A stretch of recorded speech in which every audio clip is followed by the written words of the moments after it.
And we are live. Welcome everybody to Capital Cosm Live. We have a special guest for day 5 of 2024, Mr. Patrick Karim from Bad Charts. Pat, thanks for coming back on. Yeah, it's been I don't know when's the last time we catched up, but we can't do too many of these because I put out charts on Twitter and all that, but often when I nuance verbally, a lot of people have been telling me that they always appreciate the verbal nuance of what I see, and it really helps understand the thought process behind the end result there, that they've seen a chart with a cryptic comment I put on Twitter, So yeah, maybe it's time to help people out there. Yeah, for sure. Guys, just FYI, nothing in this live stream is to be taken as financial advice. Neither Patrick nor I are financial advisors. Also, this is a live stream, so there are two different sets of audiences. There's a live audience that's watching us right now, and then there's a audience that watches the recorded version later on. I'm going to take some time, a few minutes, to post a stream on X. Patrick, I think you're going to do the same thing. We're going to let some people come in and file in. So if you're watching the recorded version, go ahead and fast forward about 5 to 6 minutes, and we'll get started shortly.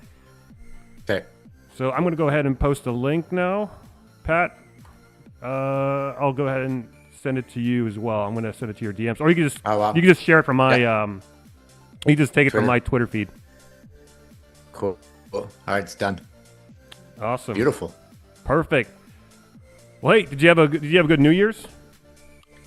Yeah, we did good. Nobody was sick, because when the kids come back from school, it's like you don't know if they just caught something at school, but everybody was doing pretty good.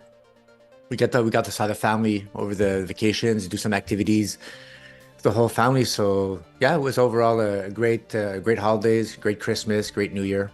Excellent. Yeah, nothing on my end either. I actually did a live stream on New Year's Eve and New Year's Day. You know about the one that happened on New Year's Day. We don't have to talk about that one. But anyways, guys, if you can hear me in the chat, press a 1. Give me a 1 in the chat if you can hear us. Doing a little audio check.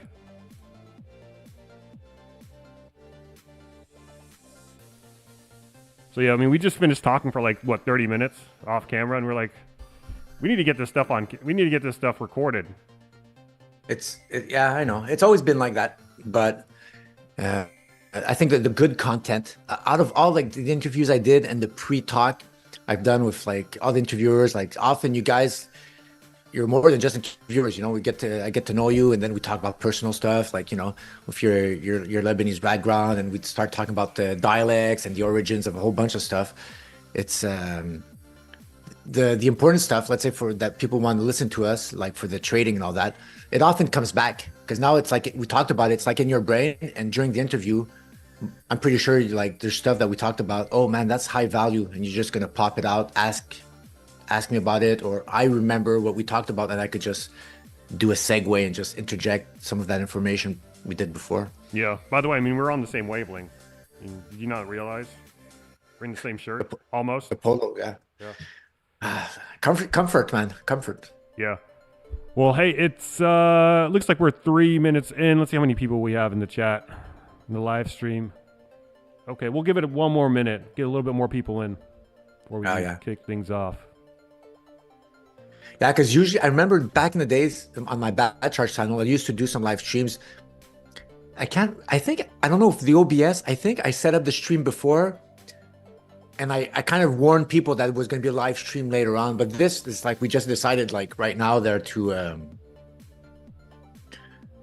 do the live stream together, and hopefully people are going to join. But sometimes for the tweet to go out, I don't know, it's Friday, maybe people are working, they're... Yeah, but they can watch a recording of it if they want to. It'll stay up there.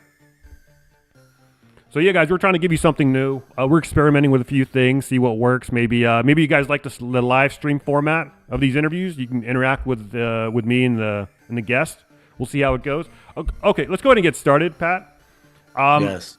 As we are in 2024, head into 2024, we've got a lot of things happening. Oil's seeing a little bit of a downtrend. Gold's acting kind of schizo sometimes. One day it's making all-time highs and it's going back to 2000. Has a quadruple top. How rare are those? What's going on with gold? Let's start off with that. What's going on with gold? Do you think? Well, so that question could be answered in four different ways because I know, and hopefully now the viewers over time, they keep hearing me. Everything's defined by time frame, right? How is gold going in the next 5 days, the previous 5 days? How's gold going the previous 5 months? And hopefully get some vision what's going to happen in the next 5 months.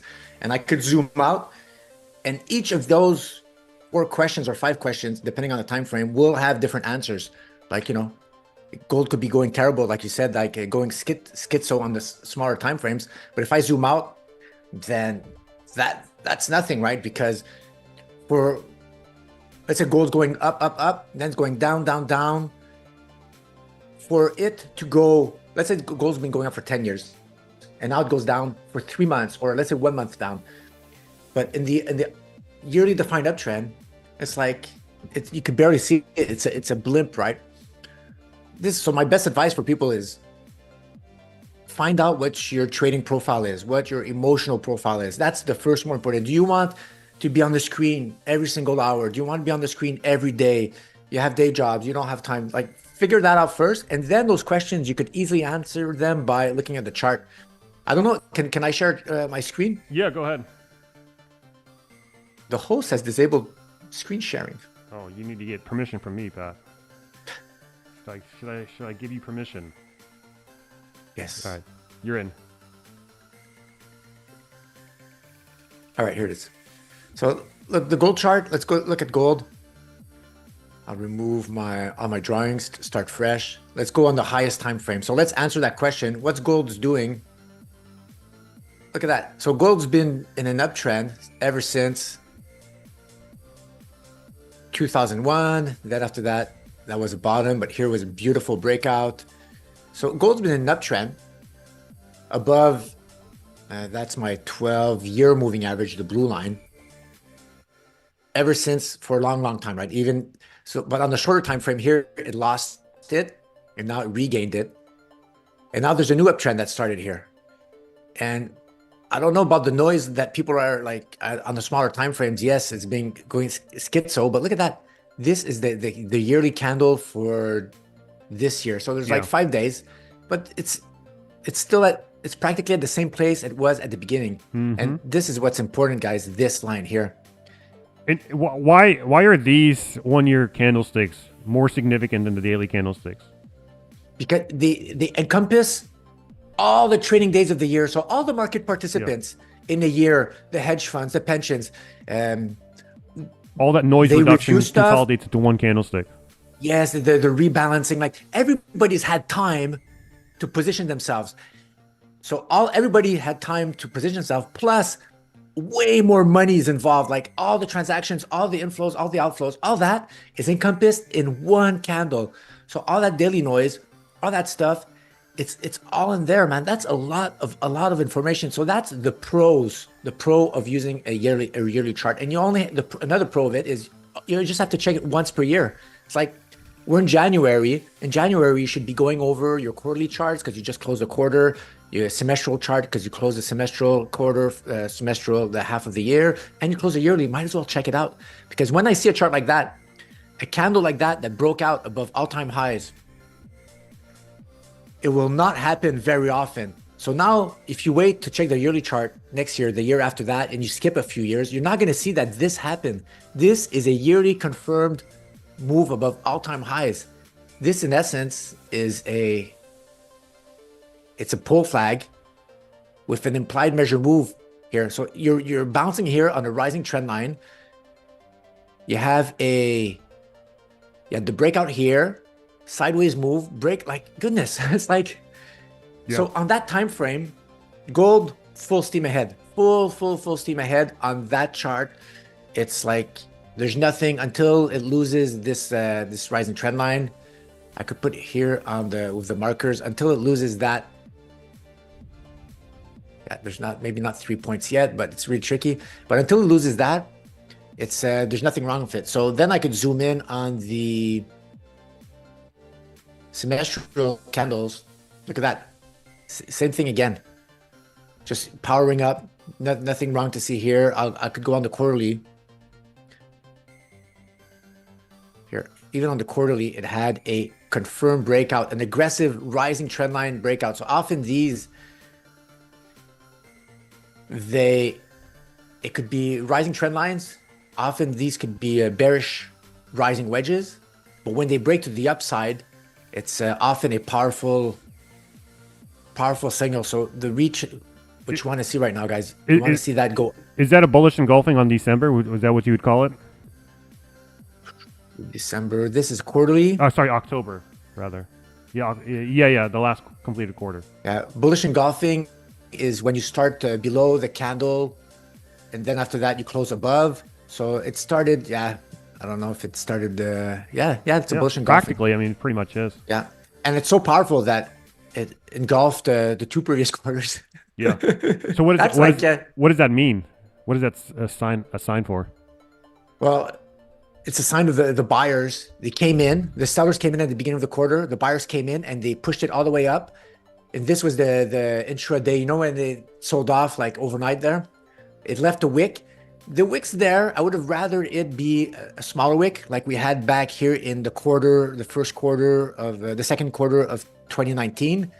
That was a beautiful quarterly breakout. You see, there's still a wick, so the sellers did come in a little bit here.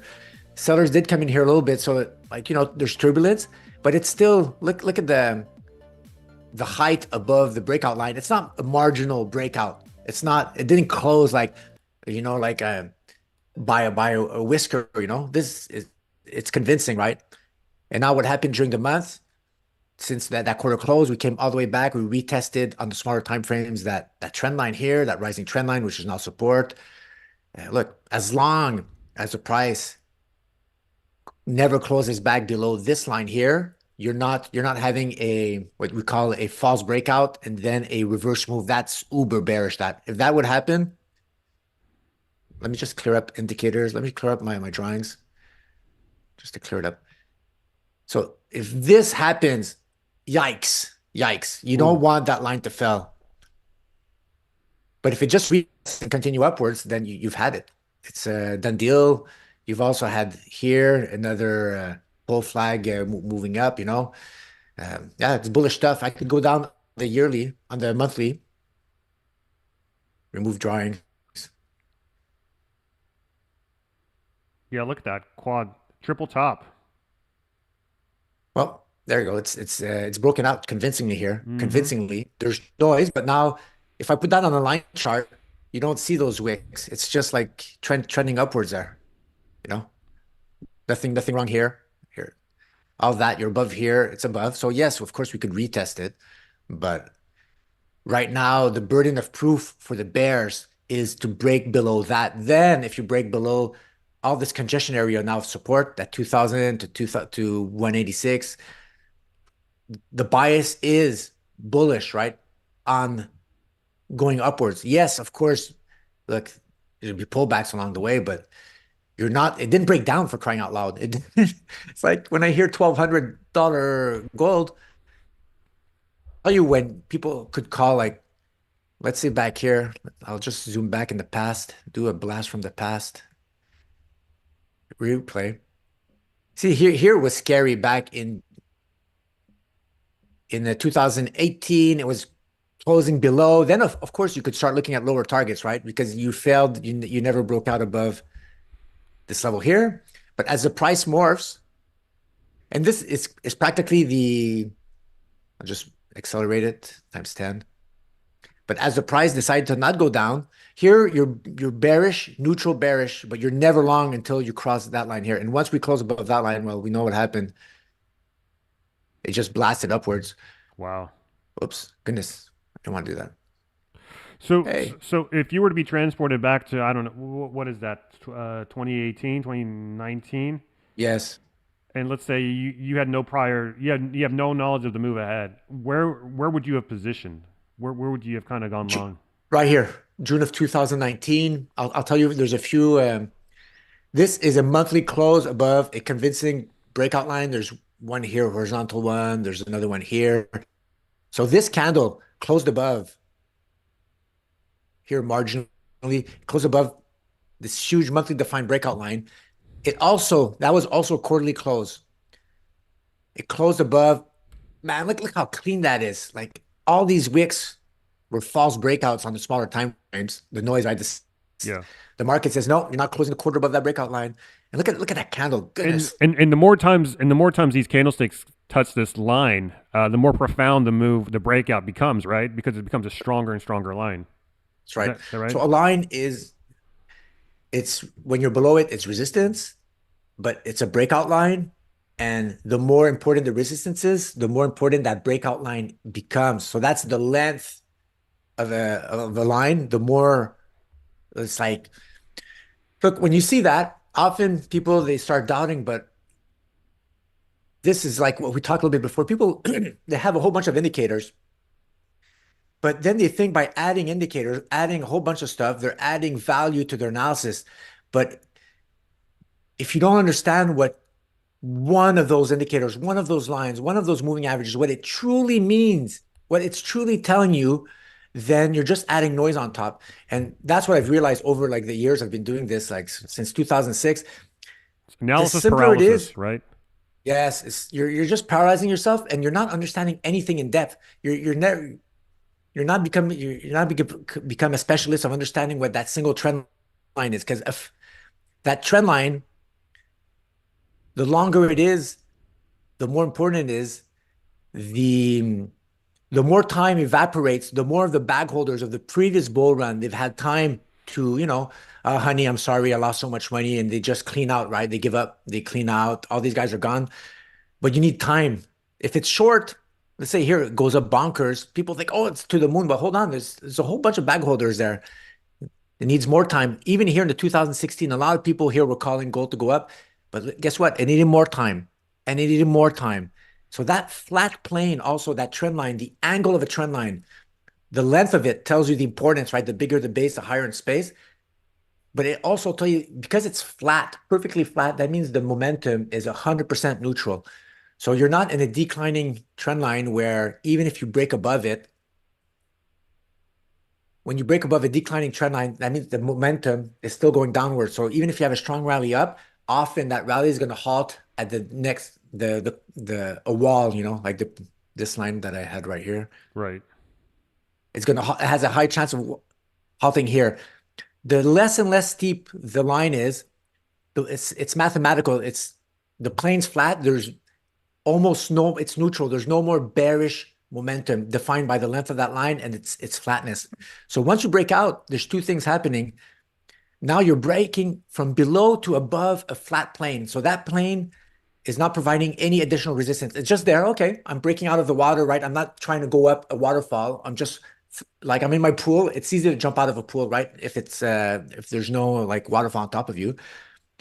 And because you're from below going above, higher lows, you're going up with upwards momentum. Goodness. So higher lows. And as soon as you break a horizontal plane, it's mathematically guarantees you that you're doing a higher high, right? Because if it's a horizontal plane, the resistance points, you have to be above it, right? To have a breakout above the previous one. So higher low, higher high, that's the definition of an uptrend. It's a channel. It's like you're at the beginning of officially of the channel. There's no better other place than enter at the beginning of a new uptrend. And that's what the horizontal plane tells you. So one line, guys, one line is all I need. Horizontal plane, the longer it is, the better it is to tell me all the evidence I know. And then people could put their indicators at that moment, any type of indicator, and they'll see that it was a buy. I could have put moving averages, a whole bunch of stuff, and people, oh yeah, look, it's crossing from bearish to bullish on the RSI. It's like, but one trend line, that's all you need. So if you were to put an indicator in here, I don't know, just pick one of your choosing. So it would show that same. It would tell you that same message. Yes. Look, I'll put here distance. The clouds there. I'll hide the cloud. I'll hide the moving averages. And FYI, guys, I learned about the Ichimoku clouds from Patrick Karim. So I whipped that out, I think, the last couple of streams. Credit goes all to him. I mean, you're getting a masterclass of TA right now. So hit the like button, subscribe to the channel if you haven't already. Patrick, go ahead and take it away. Thanks. Look at this. So here's the distance from 3-year moving average. It was oscillating. So the 36-month moving average. So the price is coiling. At end of bull markets, it's stretched like this, right? Everybody wants to get in when you're far away from the moving average. The price has appreciated. you're talking about it to your friends. Then after that, CNBC catches on that they could get some more views. They talk about it. But when everybody starts talking about it, you're off, the price is off and stretch. Look here, I put a dotted line, that breakout of that horizontal line. Look So where the distance from moving average was. so wait, distance in terms of what? The Like three-year moving average okay, and so in in a terms of nominal terms, percentage, percentage. uh, Okay, uh, percentage. Got it. percentage, not dollar amounts, percentage. So right here, I was below the three-year moving average, crossing above, super bullish. Now you're trying to go above the moving average, but the moving average could still be declining, but you're going above it. Retesting from above. So now you're busting through the moving average.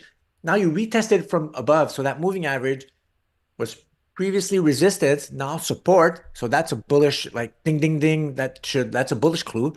And now you're breaking out maybe here out of that declining plane, but then after that, breaking out above maybe here.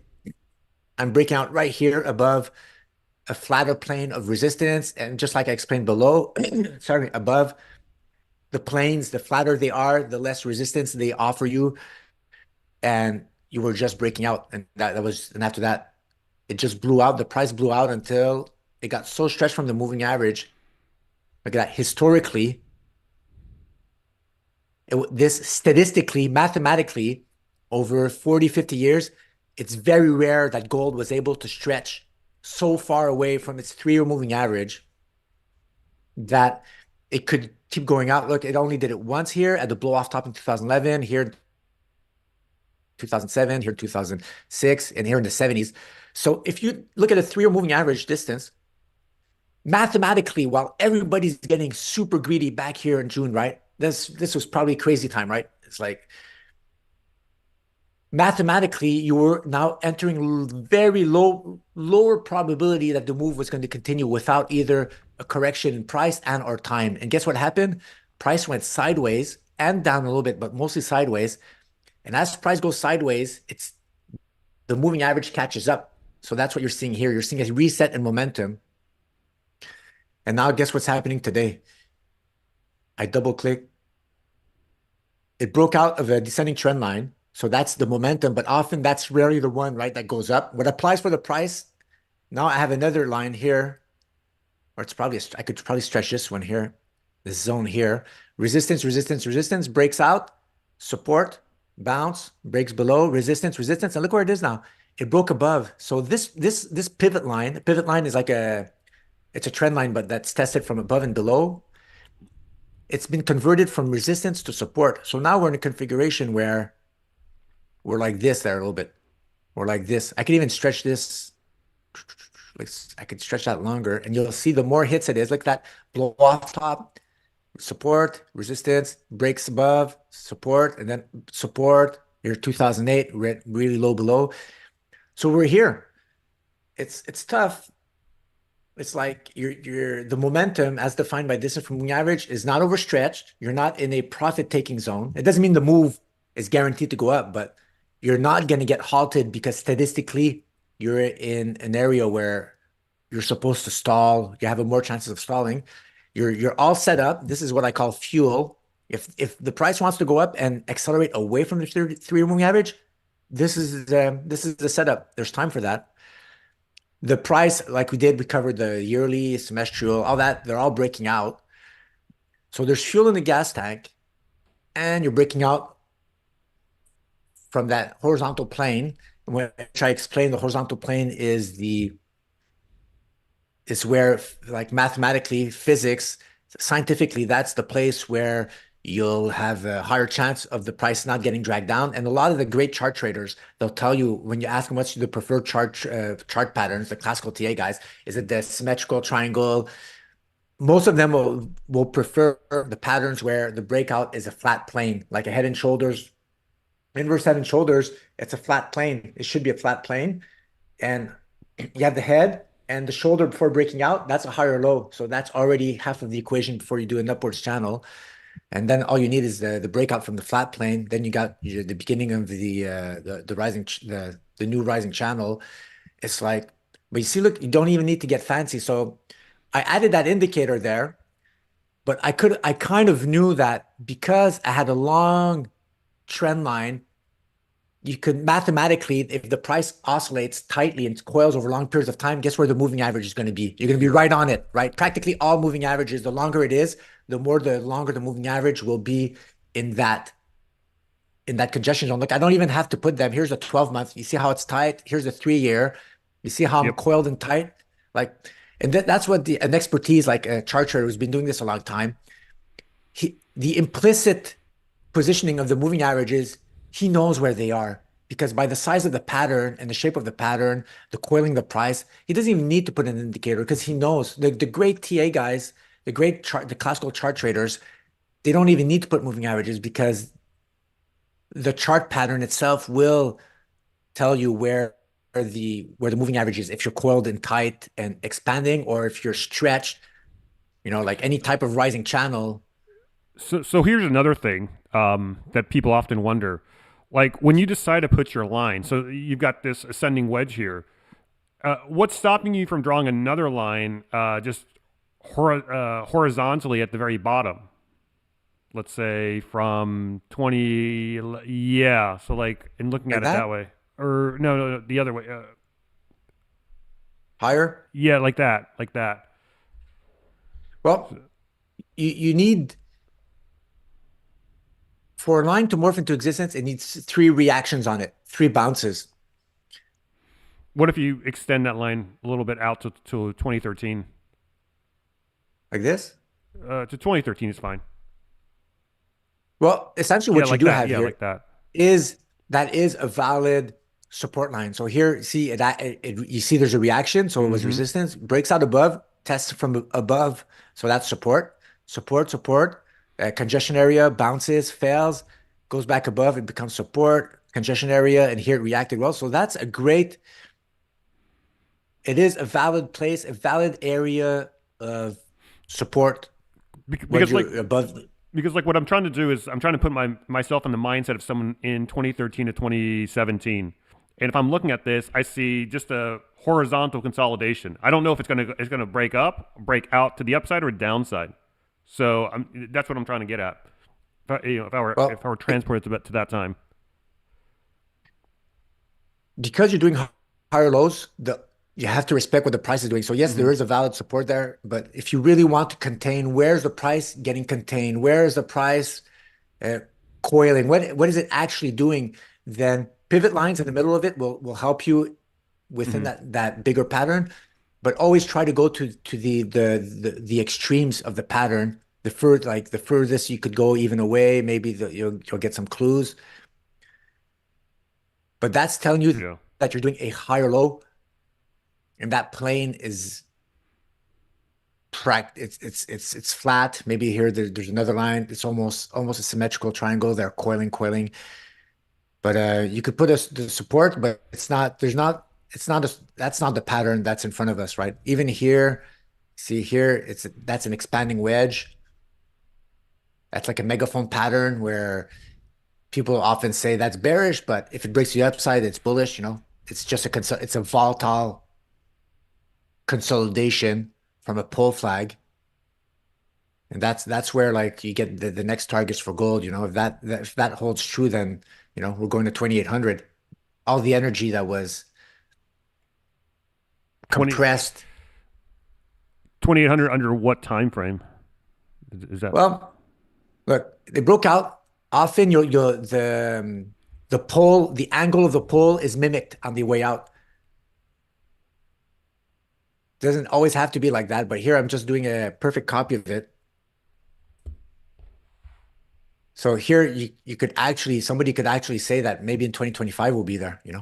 Could even be before that. I could even put it here. It's not like purely has to be that, but often you'll see like there's examples all over the place. Here, pull, consolidation, and look at the move there. Almost the same, right? Almost the same. right? Here, the angle, even here, decide to it accelerated. Here's the pull, small consolidation. Here, see? So it's not there's a range, right? But the momentum, it's upwards. So that could definitely be target area, but it's not going to be overnight. This is going to be what, a year later, right? 12 months, 8 months. Yeah. insert that range. But now you're starting to get a range of dates where you could start expecting to reach that. Hmm.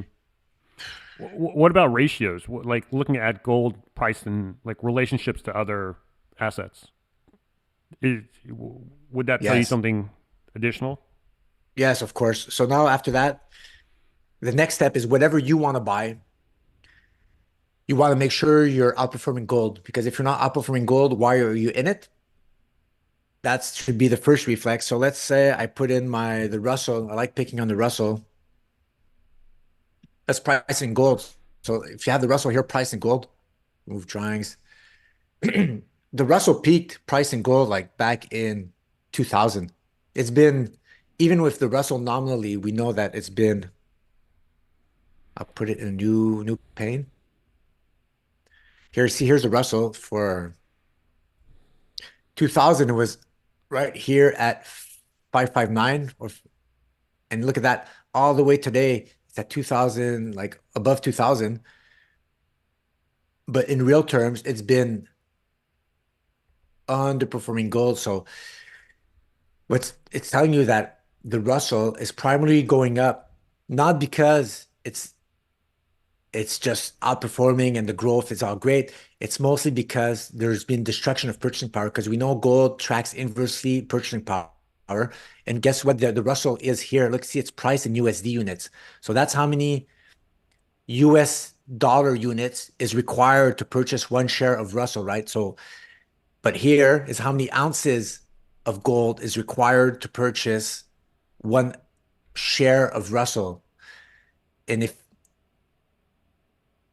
you're going down versus gold, but you're going up in USD units, then you could attribute a lot of the Russell going up because of the destruction of that unit, its purchasing power, right? It's able to purchase you less and less. If the Russell would be here, like from 88 all the way to 2000, outperforming gold and outperforming the US dollar, then it has all the tailwinds. It's in a true secular growth stock bull era. That's what you want to see. But right now, it's not the case. You want the Russell to break out here, at least out of here. You want the Russell to break above this longer term trend line. If ever the Russell is able to do this versus gold, then that would definitely mean you're not in a precious metals bull era. Guaranteed. If the Russell does that, you're in growth stocks, right? Here, I think there was another breakdown. It's really like back testing. It's like you're in a down. Yep. It's sideways. It's been going sideways for a long time. It's trending downwards, so Now, it's a good environment for gold to go up, because I'll show you this one here. While look at y- that. This yep. we know from 2001 all the way to 2007, gold went up a lot. So while the US equities stagnate or go up nominally, price in US dollar, but because they're destroying the purchasing power at an accelerated rate, gold also has to price that in. So the ratio here goes sideways. Russell goes up, gold goes up, but because the ratio is going sideways and down, your bias should be to be long more precious metals, or at least more gold than the growth stocks. Yeah. So looking at your chart now, there's a descending resistance line and an ascending support line there in 20 right now. So what's the significance when those two intersect? Is there any significance? Yes, so that's like a confluence of it's a confluence of data, confluence of evidence. Remember, which line's more important now? The longer that's where chart trader comes in. It says the length of the line it's a characteristic important. How you should Hmm. weigh it, it's important. The angle of the line should also help you. So these two lines, you know what I'm going to do? I'm going to add, show you the angle. So that's a 29-degree angle Oh, line. I didn't even know you could do that on TradingView. Yeah, it's pretty cool. And that's a negative 41 line. Interesting. So now, yes, so that's good. So now you have the angle. So that one's more steep than that one. So it Hmm. has less value than this one, and it's shorter. So right Hmm. now you're able to see which breakdown, or if that like which one's more important, right? And of course, see this one here. That's probably the most important one, because it's the longest and it's the less steep that we have here. And you know what? I think we even have, I could even have the date. So you could even have the length of it. So if you're, that's a 10,000 day, 10,349 day. So that's why bigger the base, the higher in space. Look at this one here. Yeah. Time, So if distance. I got this correct, that support line has more significance than that descending resistance line, right? This support, well, this support has been broken. Now it's climbing. It It's looks kind like of it's messy here. retesting, So right? yeah, it looks like a reset. So it could still be resistance. Mm-hmm. But if it becomes, if the price goes above it, then maybe there's a new way to draw it, which will be less steep, Mm-hmm. which that will, you see, can maybe you can make a case that that's actually an important support line here, that 16 degree there. It's pretty long. Let's look at it. Distance, not distance, date time. So I see 16 degree for so 5,000 day trend line. So it's as time morphs, sometimes you break, I would break this one. The price could go up sideways, but after that, you could have because of that new swing low, you're morphing into existence a new longer line, right? Because time has moved on Mm-hmm. and less steep eventually until you get like it happened here perfectly. Like, see here, there was a rising trend line. It broke down, retested because it's slanted. Then price went down, swing low, another swing low. And now you got practically a flat plane and a longer one. So this could be our equivalent of what's happening here. So we need to see how this plays out. So if this line breaks up to the upside, well, now we're going to go and challenge 1, 2, 3. So that's a valid trend line here. Yeah, and that implies tech outperforms gold, right? Or growth outperforms gold, because you're looking at the Russell versus Yeah, the the yeah, Russell. yep. So yeah, the U.S. economy, and the Russell, essentially what it is the tech's probably going to do great. I'll show you another chart. So here's the Russell, and here I'll show you essentially what the Russell is it's the SPX adjusted for inflation. Oh goodness, I didn't want to put them on the same scale. Percentage wise, regular. Move pin to new scale on the left. Here we go. So look at that. The blue line here, or cyan, is put down on log scale, make it fit better. Log scale. Here we go. Look at that. The Russell is a derivative. It's a beta play on SPX's capacity to outperform inflation. So there's practically no reason to play the Russell. You should always be playing the SPX or just like silver tracks gold adjusted for inflation, the same relationship exists here. For the Russell to do good, it needs the SPX to go up, but it needs the SPX to also outperform inflation. So if the SPX is going up nominally Mm-hmm. and the inflation is also going up as fast as SPX, then the SPX nominally, of course, will look good, but the adjusted It's a for wash. inflation version of the SPX will look not as good, and the Russell tracks that. Yep. So another racial chart giving you clues to what the Russell needs for it to start, like, to really start being in a bull era by itself. There, the small cap stocks, they're it's so weird. People always want to play the Russell or silver, the miners, but they're the betas. The alpha males is the SPX. The alpha male is gold. They're the alphas. But for some reason, because there's because of this underperformance, people always say, "Oh, it has to catch up. Oh, it has to catch up," and then they're playing the lower probability play by playing the underdog. But everybody knows in betting, if you bet on the UFC fighters, like you have to bet on you don't take the long shot unless you know something that everybody else doesn't know. You'll make money by being more consistent with the wins. And we've seen over time that the SPX will practically always outperform the Russell. And let's see if I'm lying about that. I could do SPX divided by the Russell. So if you want to remove the price from the equation, yeah, look at oof. Well, look, in the recovery, SPX drastically underperformed by the Russell, and now the Russell has been underperforming SPX. It was actually a breakout here. Look at that thing. Goodness. So it's a mixed bag. So it's no, the Russell is not always underperforming SPX, but there are phases where But it's it outperform. is. It's the SPX is outperforming the Russell now, and if this, so, just want to make sure I'm getting this right. When the SPX outperforms the Russell, it implies that inflation is revving up because the Russell, Yes. right? Yes, exactly. Exactly. I think yeah, we just did the full sort, the triangle. If SPX is outperforming, and we kind of, yes, exactly. If SPX is outperforming Russell and the Russell is a play on the SPX's capacity to outperform inflation, that means either inflation is revving up or SPX is not.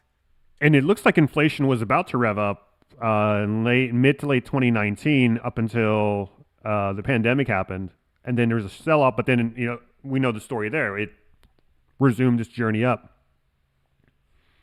Look at this. Goodness. Yeah, this could be a, this could be Interesting. very interesting. But we got it. Yes. Yes.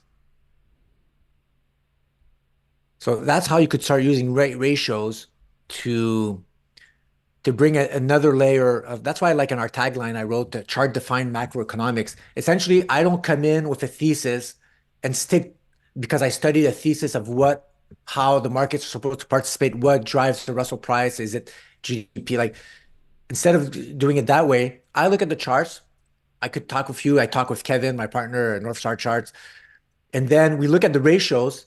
And then whenever I see a ratio, I often see a matching instrument that has practically the same chart. Like the best example, let's do this one. Let's do gold divided by CPI. Year over year And CPI or just the nominal CPI? the not CPI, the cumulative Got it. CPI. And then after that, I'll overlay silver. I'll put that on the log. Which one can I get rid of? This one here. I'll put that on the log chart. Log chart. Look at that. So here we have the candle. The candles is this is gold adjusted for inflation. And then when I saw that chart the first time, because often I used to say, you don't adjust gold for inflation. Gold is the DXY adjusted for inflation. It tracks purchasing power. That relationship is true. It's still there. And that after that, I saw a guy, I think, do a chart of the gold adjusted for inflation. And I said, goodness, man, that chart looks just like silver.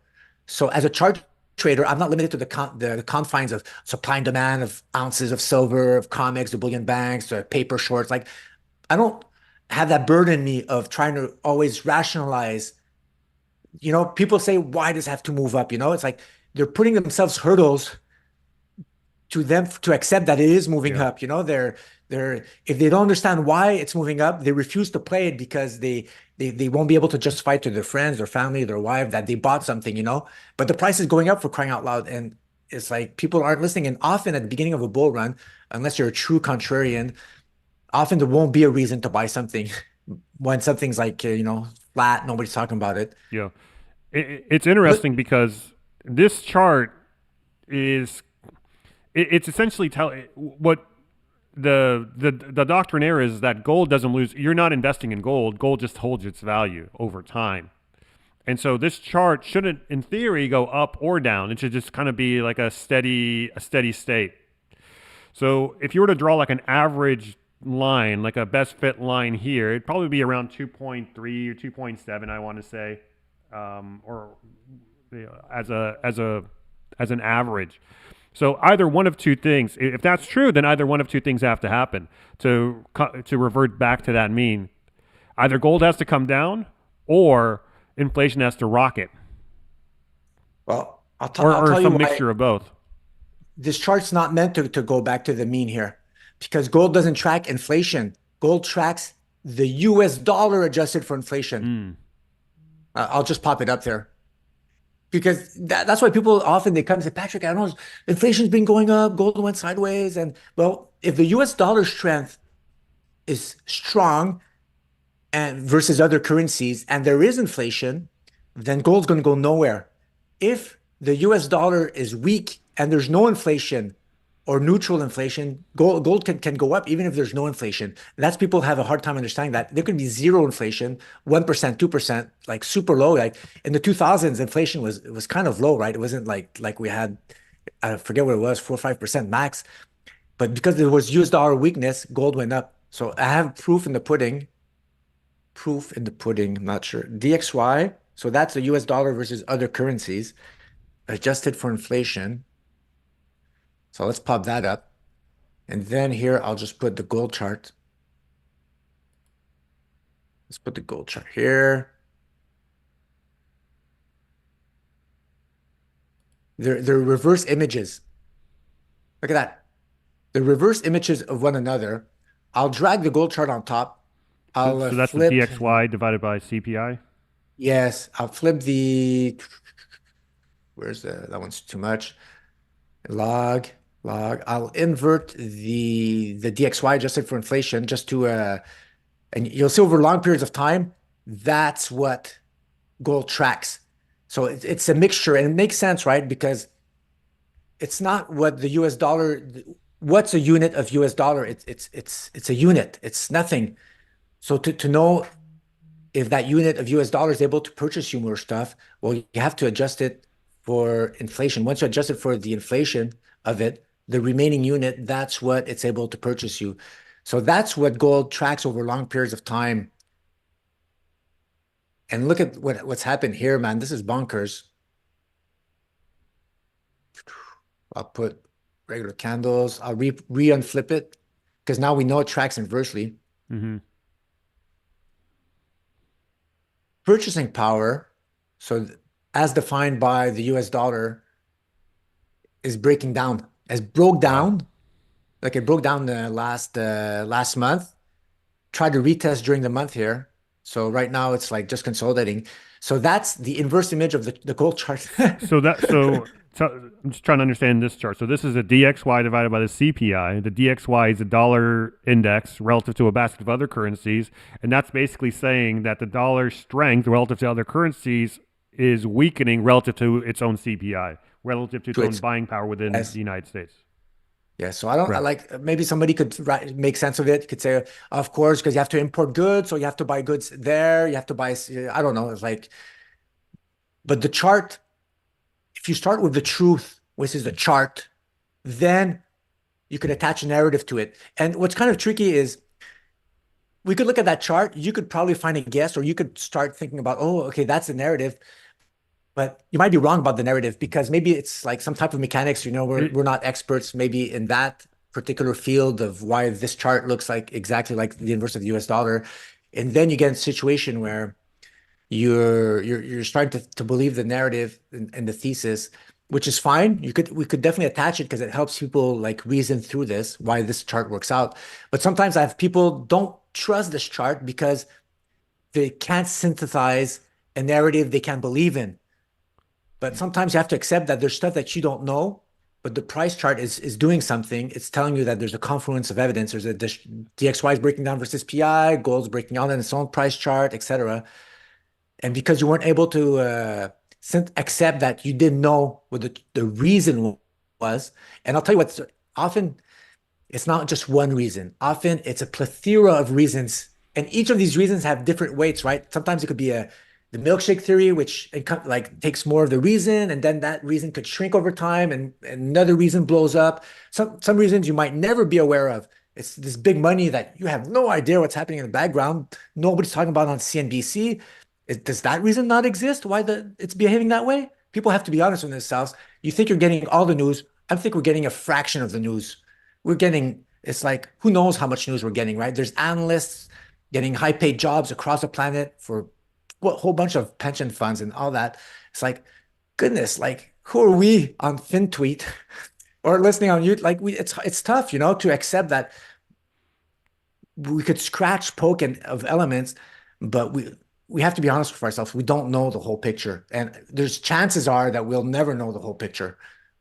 It's just so, and it varies. And if we do know the whole picture, that whole picture might change in 2, 3 months, and you're hanging on to a picture you had in your mind that used to work 3 months ago, and now something's changed you're not aware of. You're behind the curve, So, you got to always revert to the price charts because the price charts, they'll aggregate all that information. I'll aggregate it there and they'll just, okay, look, for me to make money, price has to go up above my price. It's like so simple. It's like I cannot make money because my narrative's right. I cannot. My narrative could be right. Price could still go down. It's like, Yeah, it's like it's because I've been trying to kind of make sense of this chart for a few minutes now, and I think here's what I got. It's so as this chart goes down, that implies that the DXY is going down relative to the CPI, meaning that internationally the dollar is losing its value at a faster pace than the dollar is losing its value domestically through the CPI, right? yes, So yes. you Because I might could not get probably that do in the DXY by itself, but when you juxtapose it with this ratio, it's telling you that relative to the international, there's $2, right? There's the international dollar and then there's the domestic dollar. The international dollar is essentially underperforming the domestic dollar. As bad as the domestic dollar is, right? You got all this inflation, et cetera. But internationally, it's in even worse shape. What do you think? Yes, it makes sense. Well, we know what the unit of the US dollar is doing because it's the gold price.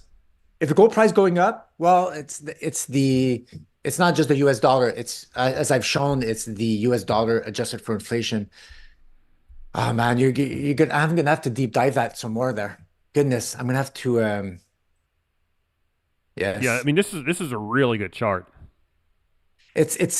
Sometimes you know what? I stumble on a racial chart that guides, I call it a racial chart. It guides the capital flows into instruments, which carves out the instruments. Like this chart carves out the gold chart, but often gold breaks out 2, 3 months before this chart does a technical breakdown there. I've done this study before where over the gold chart in June of 2019, it broke out 2, 3 months before that thing broke down. But when you zoom out, they track pretty much. Mm-hmm. But often I have these racial charts and I see it carves out individual price charts. And they have, if you spend time like you just did in 3 minutes and hopefully like just spend time thinking about it, thinking it through, and it'll crystallize in your head. You'll understand what's happening, the dynamics. I think you're getting close to. I'm gonna have to rethink about that. There, we're probably gonna have to sit after this and like Yeah, we'll crystallize why dissect it. this is exactly working that way. But goodness, it's like there's like I'll show you another chart, a racial chart. Yeah, because that's what I try to do with all these ratio charts that I look at is just I try to understand it in context, right? Is because it's investing is all about capital flow. It's all about capital flowing from one end to the other end. There's never an influx of capital unless there's like QE or something. But even that, that's still controlled for the money supply. Um, but yeah, yeah. Let's go ahead and pivot over to one more thing. A lot of people have questions about the gold miners underperforming the gold price. What's going on with the gold miners? Well, check it out here. So that's exactly that chart. The gold divided by CPI is not only silver that tracks it. Guess what else tracks it? What else? The miners. Miners. Check Okay. it out. Yeah, so I'll put it here. Here I have the ASA fund. The ASA is a precious metals index ETF that, well, not an ETF, but it's a fund that's been there for a very long time. So what's kind of cool, instead of using the JDX and all that, you can still use the JDX. It tracks it pretty much. It's been there since 1970. So here is so you see that median line we put there, Danny. That's why the gold adjusted for inflation doesn't have to go back down, right? Mm-hmm. Because that's not what it's tracking. Here is the gold adjusted for inflation. And look at that. Look at the ASA chart. The gold miners, gold and silver miners track also. Look here, the ebbs and flows. Like track also. So you've got the gold miners here in yellow. Yes. Okay. They track gold's performance is, look at this, the rise here versus inflation. Look at this here. It's like undeniable. So again, that's the caveat, the trap that I often see. Oh, the miners, there's a crocodile, like it's been underperforming. You know how those charts are? They overlay and Mm-hmm. people put it narrow and they say it has to catch up that much. No, it doesn't have to catch up. The miners are doing exactly what they're supposed to do right now. There is no gap to fill. People think there's a gap to fill. There's no gap to fill because they're comparing the miners to the gold price, which is not what's driving it as accurately because you're looking at half of the equation. if they look at the gold adjusted for inflation, they have the other half of the equation. And there's probably another ratio I'm not aware of. Maybe I'll discover it later. Maybe it's gold divided by M2 that tracks it better. But for now, as I keep discovering the evidence, that's the one that looks the closest. So the miners are exactly where they are. There's no gap to fill. But what I could tell you though is this is bullish. This is the bullish stuff here for Interesting. the miners. Let's forget the miners chart for a while. This is happening for gold versus inflation. Look at that. It's already starting to move above this declining trend line that's lasting 1,600 days. There's another bigger one here. This is the mother of all patterns. If your miners will go bonkers once that line is breached here. By the And way, they might even could you replicate this methodology to any other metal, say uranium or silver miners or copper oh miners, etc.? yes, so silver miners tracks that pretty much also. Even the copper miners, the COPEX, yeah, probably tracks that also. The uranium miners, the uranium spot price adjusted for inflation is the chemical chart. Interesting. But not like not URA, but Cameco here. So I'll do here the spot price divided by CPIA because it kind of makes sense. Because after that, you're going to see, of course, I have to adjust everything for inflation, but then you understand the better place. So Hmm. because think about it this way, this is the closest like rationale I had is well, of course, a minor inflation costs. What do we like? People use it in other words, energy costs to get those big rigs to move, the cost of the steel to create the structures to dive, like all the materials. It's all related to inflation, right? Their margin. So of course, a miner needs the gold price to outperform the operating costs. And what are the operating costs? They're inflation driven, right? So it makes total sense. Here is the CCJ. Let's put CCJ on top. Is there any material So difference here's between C using the CPI as your denominator versus, say, the M2 money supply? but I have to test it out because look, the M2 is the CPI is the end result of the rates of change of the Hmm. money supply. So money supply is bottom left to top right. But I'm using the cumulative CPI. Yeah, it might look close, eh? And I probably have to Hmm. it could look similar. Here's a CGI, UX divided by CPI, and look at the chemical chart. It's the ebbs and flows are getting tracked that look pretty accurate. Not perfect, but you see when uranium price adjusted for inflation just consolidated, then off it went. Um, there's a whole bunch of other relationships. Like sometimes I forget they exist. Oh yeah, here I could do if you want a macro initial claims. Initial claims track also the miners. So if I put here as I'll put on the log scale. I am on the log scale log. Okay, they're on the log. So reset chart. The initial claims, the jobless claims seem to Mm. spook the Fed to do more destruction of purchasing power to save whatever is going to happen. And as that happens, look at the miners. They, over long periods of time, they track the initial Interesting. claims. Goodness, like can't make like goes up with it. Not perfectly. Here's the crash in the 2008. Initial claims unwind. Like that goes down. Initial claims skyrocket. Guess what happens? The miners just go bonkers like right after that. And look at that. Look practically to a T recently. So I- the miners are having Initial headwinds right unemployment now. claims, is that what that is? Yes, it's the initial claims. It's the ICSA. It's right here, Okay. and it just fell now 8%. So you need the miners want to see, unfortunately, and this is why playing miners is a low probability play because over long periods of time, the U.S. economy does better than it doesn't. There are more periods of non-recession Yeah. than recession. So mathematically, you have to assume that the miners will do worse most of the time. It's a low probability play playing the miners. People are attracted to them. I used to, I was, but until I saw this and I said, oh my goodness. And there's like, you're playing a crap shot there. What are you doing there? You're going in with a 7-2 offsuit there at the wrong time. You could win with 7-2 offsuit, but you have to go in at the strategic moment when you're the chip leader, when everything makes that poor hand Yeah. winnable. And right now, Like as long as 2020. the initial claims keep going down, the miners are having a harder time. So it's not perfect. The relationship is definitely not perfect, but that's a big one. Then there is also you could look at the 10-year divided by the 30-year. or is that the 30 year? So the long term, yeah, the long term interest rates capacity to outperform the shorter term ones. So longer term, and look at the ASA chart with that. Remove drawings, reset chart. Is it this one? Yeah, that's my log chart one. This is not log. I don't think I could put this on log. Is it log? Here. Yeah. That also not as much, but So TYX divided by TNX, 30 versus uh 10 year. yeah, a little bit here. So I see a 30 year as a 30 year, the long term inflation expectation. So maybe the long term expectations of destruction of purchasing power goes up, the miners go up, goes down, bottoms here, goes up. See how the 30 year outperformed the 10 year here. The miners went up, and look at that, went down. Hmm. So what you need now is you need some type of recession fear. You need that to happen. You need the 30 year, the long term, like you need that's a ratio chart. So often it'll be rate cuts, term inflation expectations. The 30 year stays strong, and there's rate cuts, and the 10 year gets like goes, they try to drag that down. That ratio is going to shoot upwards, right? That's why maybe the next rate cuts, it's gonna, this thing's gonna go upwards. They're gonna cut wide because initial claims are gonna start spiking up. That's gonna spook the Fed, right? That's part of their mandate. Keep low costs and full Unemployment. employment, right? Full employment. Yep. So we know that's a big driver for them. So that could rocket that upwards. And look, it's kind of bullish because it's trying to build up. Look, if the initial claims start breaking out, not just going up, breaking out, the 30 divided by the 10 year breaks out.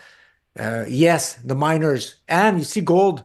You're kind of seeing the details. You're seeing that. I showed you the gold chart divided by CPI. It's starting to break out from a descending trend line. The setup's there. The setup is definitely there for silver to break out, for the miners to break out.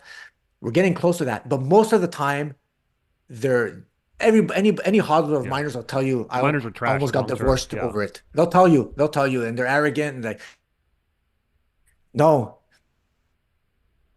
it was a low probability event. It's kind of bad. You're kind of wishing harm on the economy when you're long the miners. You're a contrarian. You're the miners. You're hoping something bad happens to the economy on the short term because you want. You're asking for unemployment. You're asking for unemployment because you want the government to start printing to, Yep. and that's what's gonna. But it's short lived because as soon as the miners go up, eventually the U.S. economy gets better, and the money goes back into the Russell, to the SPX, and the miners they just fall to ashes there. I see. Well, can you still hear me? I think our connection is getting a little spotty. Yeah, we just had a. I hear you now. Yeah. Okay. Yeah. Cool. Um, Great. So we've covered gold. Is there anything else you want to cover on uranium before we close off that as well? How did the uranium miners look to you? Well, okay, we could do the URA. So URA, guys. Well, look. I know a lot of people are spooked there about but let's look at this objectively. Whole flag, 2 year consolidation, and the markets decided to break out here instead of breaking down. The 1 year above the 3 year, above the cloud, above a huge volume node here, which is now support. You're not stretched from the moving average yet. You're starting to here. You had a breakout momentum, right? You consolidated Hmm. above 3 year, now you moved upwards.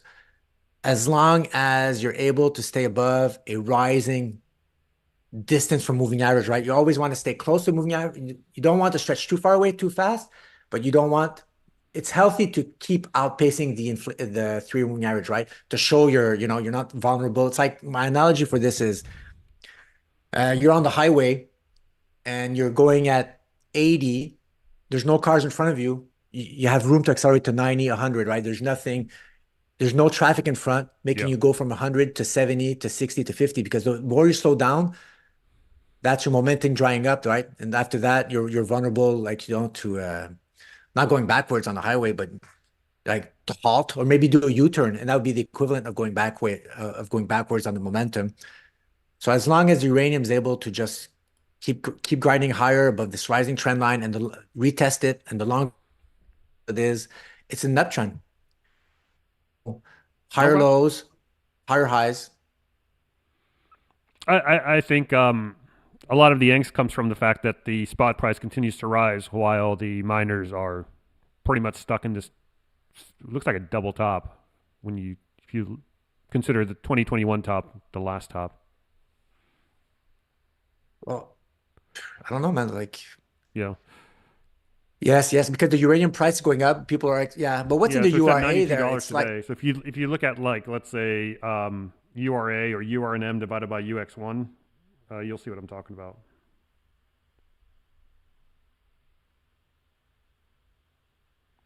Yeah. So spot price continues to make decade long highs, but then the miners today, they've been moving sideways for quite some time now, or for the last month or so. yes. So that ETF, I'm not quite sure what's in it. Probably what's helping it a lot is probably Cameco, Hmm. maybe Next Gen, Boss Energy. I don't know if those are the top dogs, but from what I've seen in that the URA is a derivative of a derivative. So you have the uranium price, which is a top dog. Then Yeah. after that, you have Cameco, which is the inflation adjusted version of uranium. And there's a couple of other big names there that track that. But the URA is there's probably a whole bunch of Yeah. Well, let's try small cap this. stocks. Can you do CCJ divided by UX1 or CCJ divided by uranium spot just to see if, Yes, yeah, let's see if I did CCJ. that. Okay. No, but it's pretty close. It's one of the few. You see, it's And able to okay. track it. Yeah, it's tracking it. So It's not outperforming it. yes, no, but it's the only one because Hmm. URA got this. Is getting Yes. So it maybe implies that that works. CCJ is doing all the heavy lifting in URA, URNM. And if it wasn't for CCJ, these junior mining stocks would be in the dumps. I mean, you can just look at URNJ actually. Like that. Yeah, there it is. That's Hmm. URA divided by UX. Okay, it's Uh, URA. There's also URNJ for the junior miners as well. So yeah, that is that that doesn't have CCJ. UR NJ. and J? I just Hmm. hope I have good data for that. Ah, goodness, I have no It's data. not. Yeah, it's really low. But I mean, But recent weeks, it's been trending down. So I so mean, goes this is back to your telling point. you. It's all CCJ. So because I don't know, CCJ is liquid. Hedge funds, like pension funds, they might have criterias. They're not allowed to invest into the crappier, the smaller cap stuff. Hmm. Maybe CCJ is streamlined. So if they want exposure to uranium, CCJ comes on top of the list. I don't know, like the back ends of it. I've talked to people that they didn't like Cameco. It's over, I don't know, whatever. Insert any fundamental or like you don't like the management, or whatever. But the market participants are telling you that Cameco is outperforming URA and it's holding its ground versus UX. So if you can't or you don't want to buy the uranium metal, the futures, then Cameco's was the dog to do. And don't because I know why people go in URA into small cap stocks because they see, oh, I bought at 10 cents, it might go to a dollar and then I'll make 10,000%. Or is that 10,000? 1,000. I'll make whatever, a 10 bagger. And then they see $20. They don't is going to go to 2,800 to 2,800. They never imagined they could, but it doesn't work that way, guys, Yeah, because because it's not the percentage move in a stock yeah, that's going to make your NAV grow more. yeah, because It's we're already the starting to way, see like institutional money flow into URA, URNM, et cetera. And it goes back to your point. I mean, these are all. It's mainly the institutions that are pushing up the uranium miners indexes at this moment. Retail hasn't really come in hard yet. The idea is that when retail does come in, it's a sequence of events, right? An asset is hated, no one wants to touch it. Then the smart money comes in, buys it, and then the retail money comes in last. And then the idea is that you once you get retail coming in, then they'll bid up the rest of these, lack of a better term, shitco's. but look, until this line is broken above, there's no reason to be in URA there.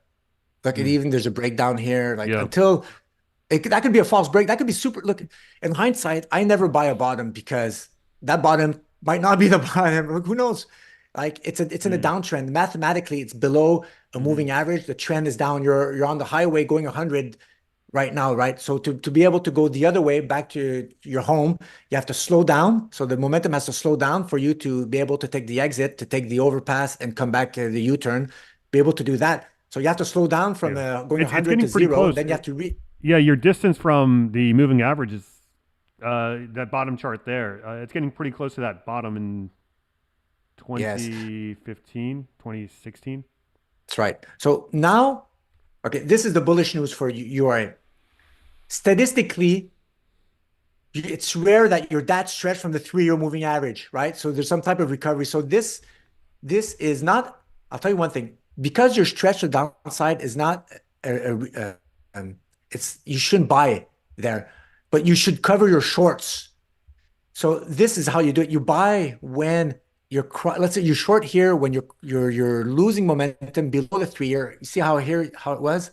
Tight and coil breaks down. Here you short and you cover your shorts when everybody thinks it's going down for the count, right? Same thing here again. Here you see it breaks down.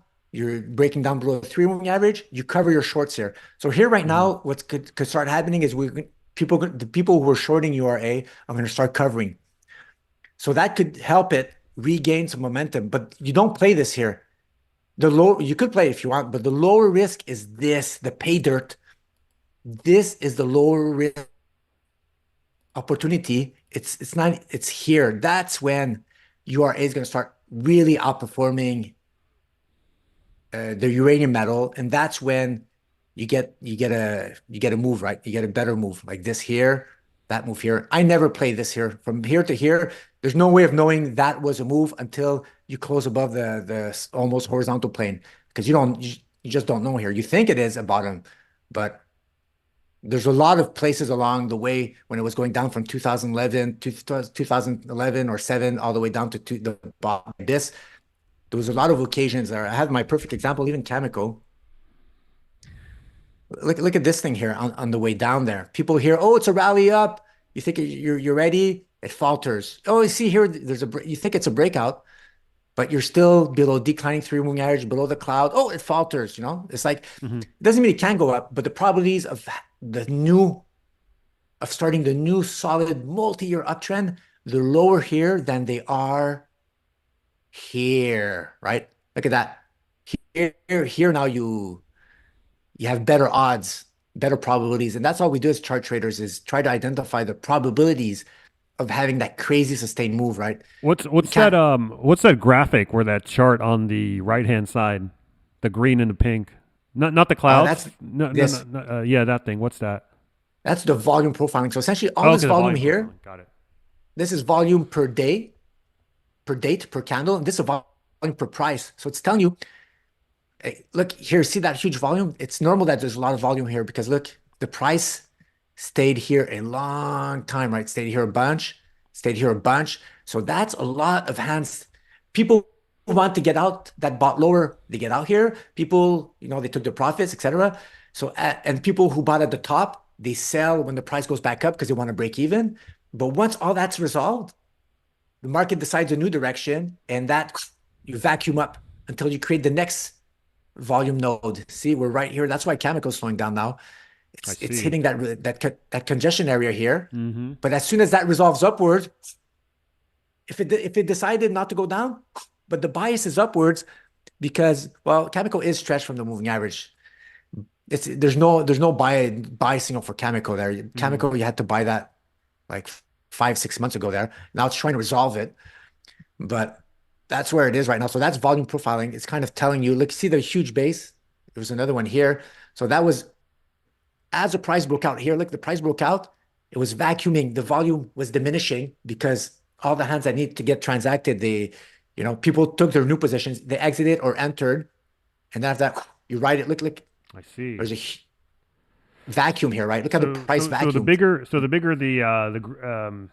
I guess the spacing there, the more indicative of an imminent breakout or an imminent move to the upside or downside. Like This you the see how big spacing it is. here. Yeah, like at Well, that price level. I'll tell you one thing here. I have to hide here because here we didn't know, we didn't have all the data. Let me. Where's my volume profiling? Okay, it's loading. Yeah, there was still. Yeah. It's not how fast, but once you're above it, it tells you the importance of the Hmm. support that it will become, I or if see. there's it tells you the resistance that if it's Right. but you got to be careful because this is volume per price. So if the price is lower, it's natural that this will be bigger. Right. So that's telling you how much Say the volume was a constant. how much the stock traded hands between buying and selling. So reaching this price level, the bigger the bigger your colors there are, or this area is, indicates strong support or resistance. Correct? Yes, Yeah. depending if you're above or below it. If you're below it, it's resistance. If you're Mm-hmm. above it, it's Yep. support. And yeah, it's beautiful. It's another way to see. Look, again, chart traders, classical TA guys, they don't need all that those bells and whistles because they'll see here that there's a big pattern or there's been consolidation for a while. So they implicitly they understand that that's going to be a problem area, right? Like here they'll know that the price. While everybody when this broke out here, everybody's looking to the moon. A classical TA guy or somebody's going to know. Hold on here. That was it was a huge distribution top here. Like I don't know, it's like a goodness, like a huge pattern here. That's going to create, people look here, but they forget to look to the left, right? Always look to the left as far as you can. But once you get back above here, then naturally the target was here. And guess what happened to Chemical? Well, it how did I remove this thing? I'll just exit. Well, we know what happened to Chemical. Look, it's halting right here, right at this congestion area. So we'll see. We'll see what happens here. People have to expect a a correction, but who knows how long it's going to last there. Mm-hmm. It could be 2, 3 months like this here. It could be two months here. Like, it could be fast there. So we Right. just have to wait and see there. Hopefully it lasts. It's going to create an opportunity for the people who haven't gotten. I The see. shorter it is, the less they'll have an opportunity to get in. You want that 3-year moving average to catch up, but not too much. And that creates support to have a lower risk, higher reward entry. But there might be others like URA might be doing good by that time. If chemical is able to go up, maybe URA should eventually get its, get some limelight. And there's other miners in there that are doing Yeah. that are about to break out there. So So to kind of recap, Chemical looks like it might be topping out soon. Chemical has also been the one that's been doing all the heavy lifting through institutional buying and propping up or keeping the URNM and URA ETFs at the level that they are now. But so, given the fact that Cameco is topped out, does that mean that the capital should begin to kind of subside to the miners? Are we going to see well, a correction down to in URA, URNM, et cetera? look, it's a ratio, so it could be a combination of both. This is chemical divided by URA, right? Mm-hmm. So it's possible that, goodness, man, look at that. Even in the bear Yeah, market, chemical outperformed URA. Even in the yeah, massive just bear market, one-way it's, road. it's a ratio chart. So both, if let's say chemical corrects and this ratio goes down or sideways, chemical can still be going up, but not as fast as URA, right? So the ratio goes down, right? Sideways or down. If the ratio goes sideways, chemical could be going up, URA could be going up. They're both going up at the same speed. If this goes down, but on the other side, the opposite could be happening. It could be both going down. It's just that chemical will be going down faster than Mm-hmm. URA, which I suspect is history has shown us that it doesn't happen very often there. So if this ratio goes down here, it's probably because chemical will be going sideways, consolidating, or up slightly, and URA is doing the proverbial catch up, I see. But over long periods of time, goodness, like I just go long chemical most of the time on this in February 2022 with this breakout here of chemical versus URA. There's zero reason to be in URA. Zero. It's like you have a clear Mm. breakout here. Chemicals breaking on its own price chart. It's outperforming URA. It's like, what are we doing here? Okay. So it looks like capital might begin to rotate into some of the mid and smaller cap names. Yes. Here, Into this line uranium. here, this would probably be key. It's tricky. Then you have to do chemical. Let's say, name me a small cap stock there. I don't know. Not UEC. That's gotten big. Let's do Deep Yellow, DYL. DYL, they're big, no? They're big. Not, but No. not as big as. I see. That's not bad for DYL. Look at that. Cameco has been treading waters versus so DYL. When I see that, DYL probably has a good looking chart Yeah. What about Encore? Let's say Encore Energy. divided by Encore. Yeah. Or you've gotten pretty big too lately. What else?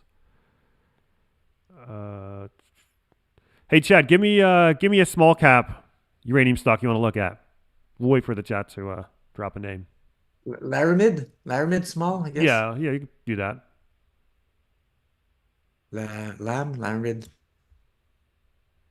CCJ outperforming Laramid, but it lost momentum. It's lost. Yeah. So Laramid.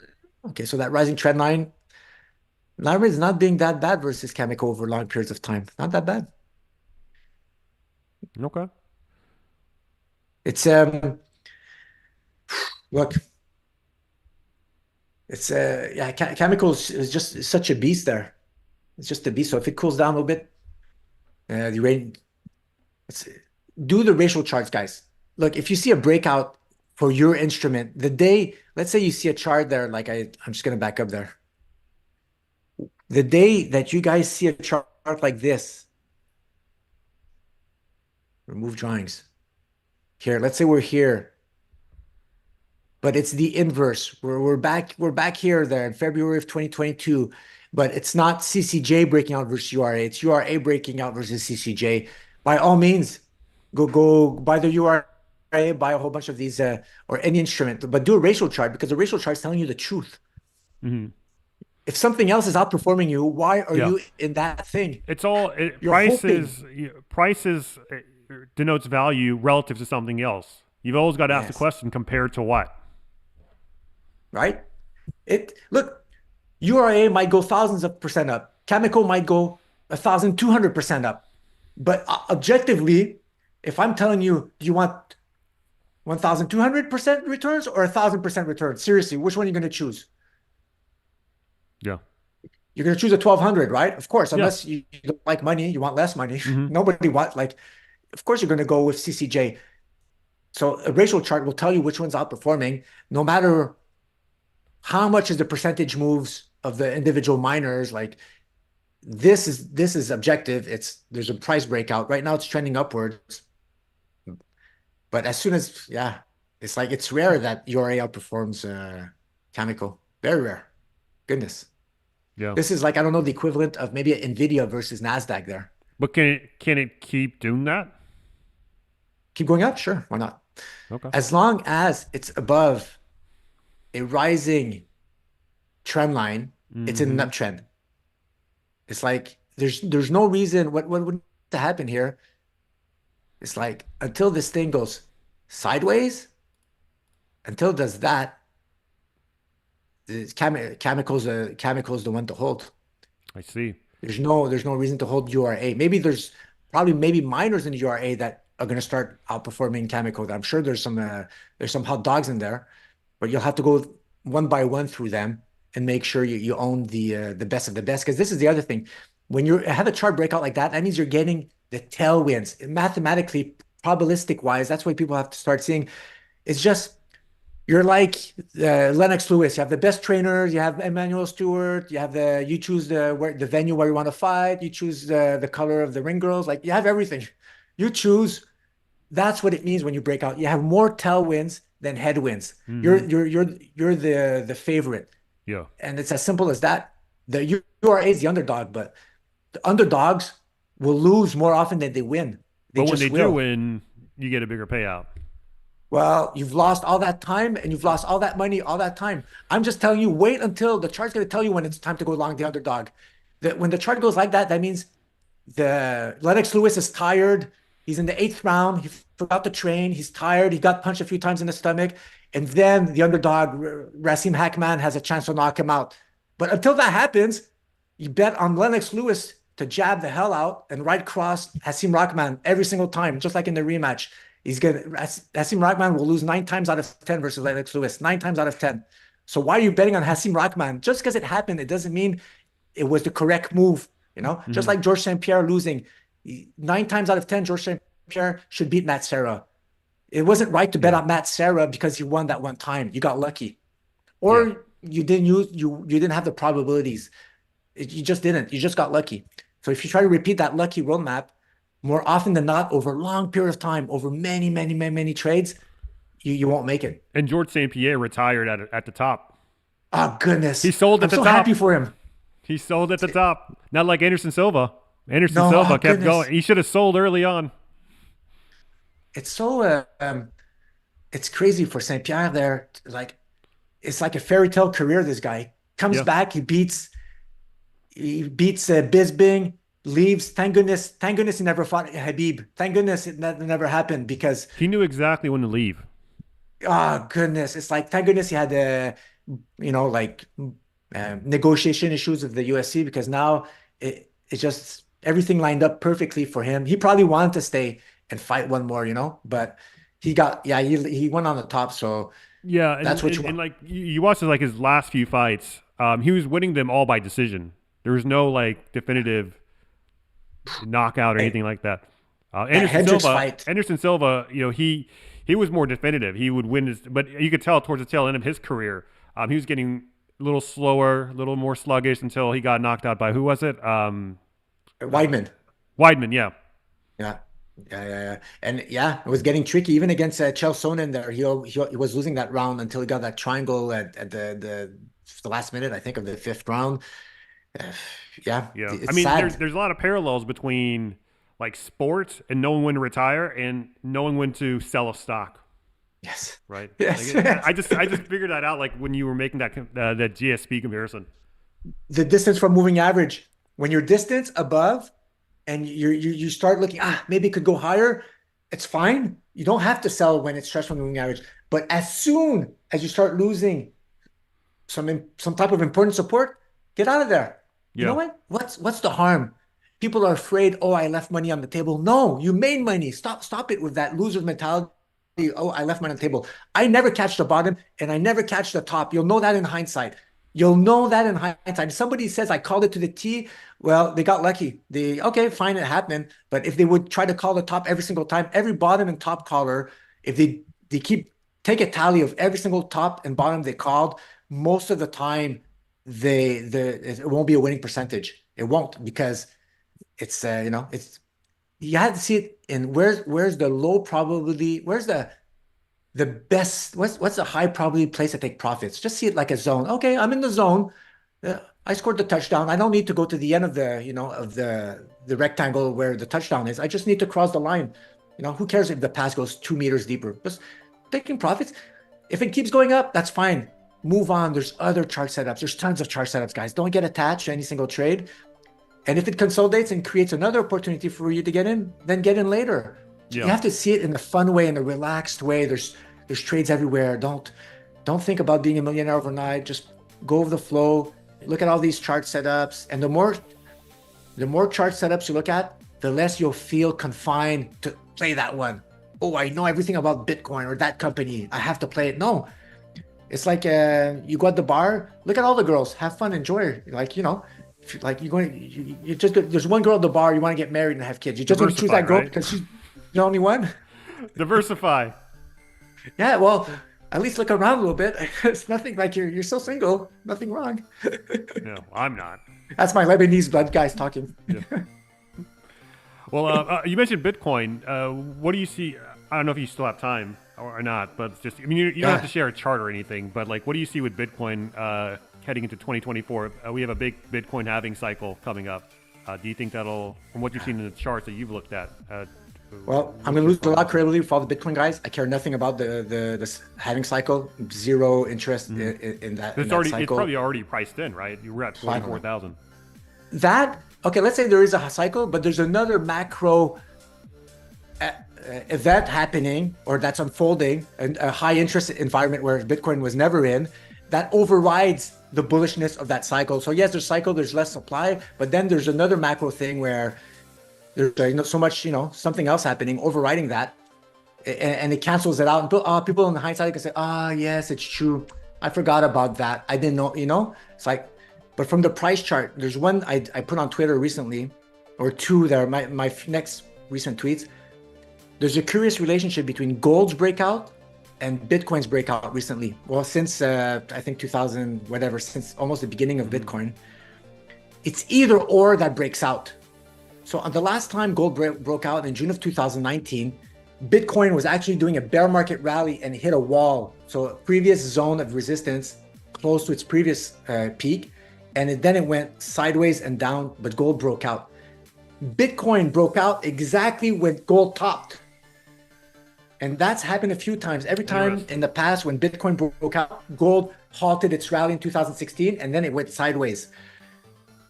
So right now, if gold broke out, I'm really curious to see if Bitcoin can break out also, because right now Bitcoin is at its wall. It's at its 46, 47,000, like right below the peak of the previous like bubble top it had at 58, 65,000, that zone there. It's right below that zone. And if gold breaks out and keeps moving upwards, we might have a repeat. I know my sampling rate is small, but we might have a repeat where Bitcoin just hibernates sideways down and lets gold do its thing, prices in the next destruction of purchasing power. And when that's all priced in, then Bitcoin could go up. So that's right now, that's how I see it. There's I want to see that play out there for Bitcoin, for all that there. It's done pretty much. I had a roadmap that I put out for members a while back there. I know everybody thinks, oh, Patrick, you're bearish Bitcoin, but even back when it was at the lows, I had a roadmap where it had a pull flag measured move to around 45, 46,000. We're close to that. So right now there's no low risk entry. You just have to wait and see what happens. And hopefully maybe we get a swing low, a bigger pattern, and then there'll be a great low risk, high reward play. But I don't think we're there yet there. I don't know how many months that could be before that. Could be many months. Okay. Yeah, I'm reading some of the chats in the chat room here. It says Anderson could have beat two fighters at once, from Brian. What did he say? Anderson Silva in his prime could have beat two fighters at once. Oh goodness. He was something else. His accuracy was bonkers. Like even GSP was talking of GSP. I'm so happy GSP didn't go fight him at the higher weight. I don't know if GSP would have been a prime Anderson Silva. It would have been tricky, you know. But yeah, they tried to set up that fight a few times. It never worked out. My heart's with GSP, you know, with his reactive takedowns. Even GSP towards the end, his reactive takedowns, you saw in the Hendricks fight, he wasn't able to do them as well, you know. Like, you know, go up and then he'd be able to bring the guy down, but it's the guy rushing into him that made it easy for him he was forcing his takedowns a little bit there against Hendricks. Yeah, Silva was something else there. He lost fights, he won fights, but goodness, I think he knocked out Rich Franklin. He was undefeated up until Weidman. And then he started losing. He started, like, if you pull up Wikipedia, look at his win-loss record. He was undefeated. I think he only tied like once early on in his career. The UFC maybe, but he lost a couple of times in Pride there. He like lost one a or few twice, times, once or twice. Yeah, but he's great. He's like his pinpoint accuracy is like crazy there. Even against Bisping there towards the end of his career, he did a flying knee. Bisping loses his mouthpiece. He doesn't care. He does a flying knee, and the bell rings, which saves Bisping. But it's like, yeah, he's an all-time great there. I know, yes, he used probably some enhancing products, but I mean, yeah, don't they all? I don't know. I don't know. But I mean, but the USADA, like, have you heard like how strict they are with USADA? Like, they'll come up to them like in the middle of the night or like 4 a.m. in the morning, knock on their door, and force them to take a drug test. They dumped USADA now. Did they? Did they dump it?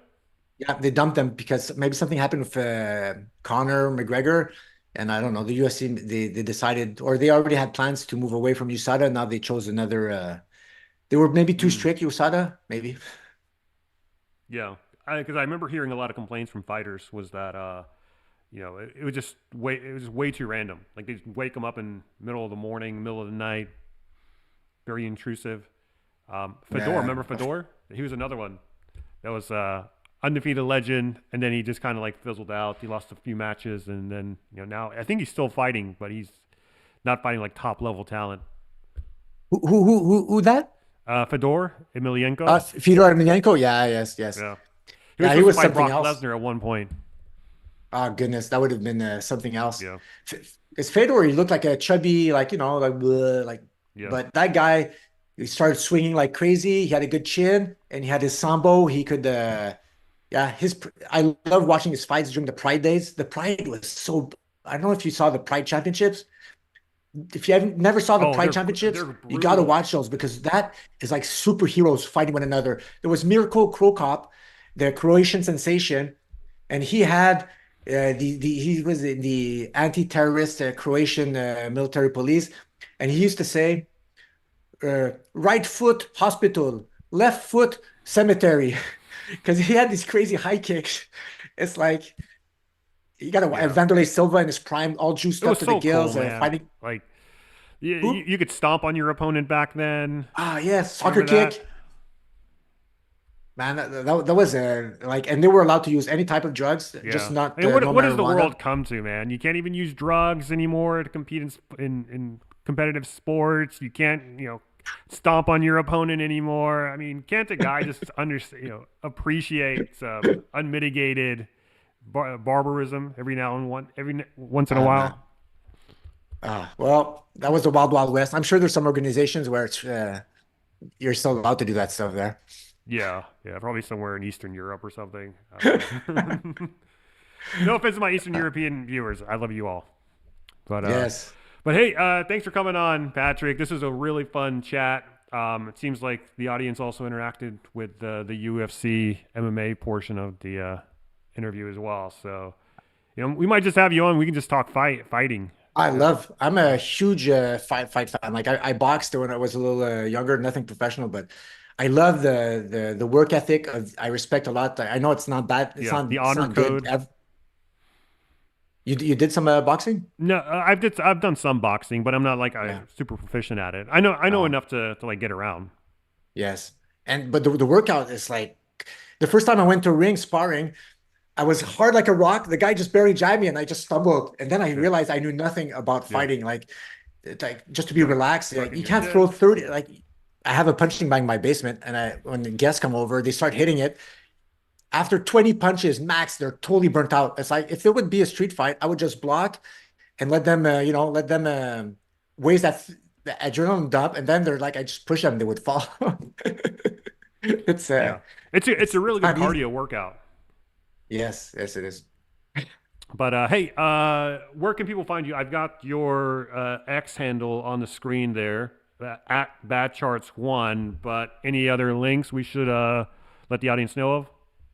Sure. Well, look, Batcharts one's great, or the website, guys, northstarbatcharts.com. Okay. That's where we have the trade tracker and all our position trades with, sound risk and money management, entries, sell stops, all that there. So that's the other place to find my work.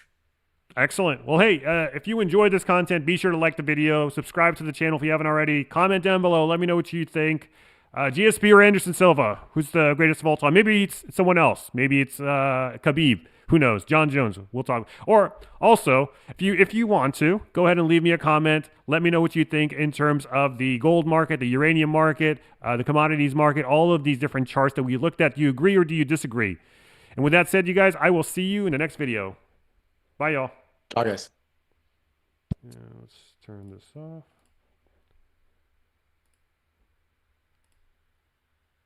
And I think we're offline. Yep, we're